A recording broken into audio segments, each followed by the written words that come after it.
Supreme court ने पंजाब और खैबर पख्तूनख्वा में इंतखाबात की तारीख से मुतालिक बड़ा फैसला सुना दिया।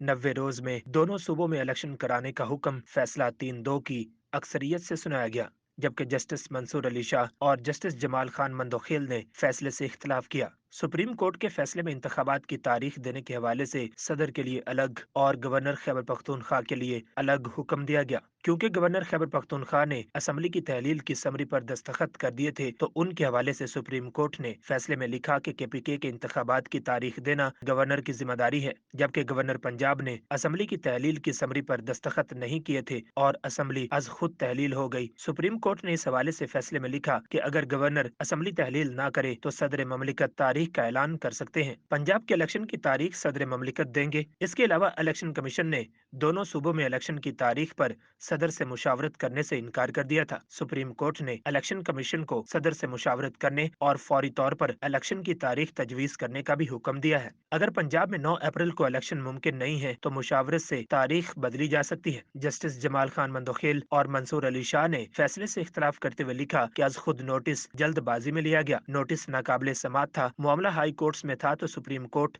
नोटिस नहीं ले सकती थी।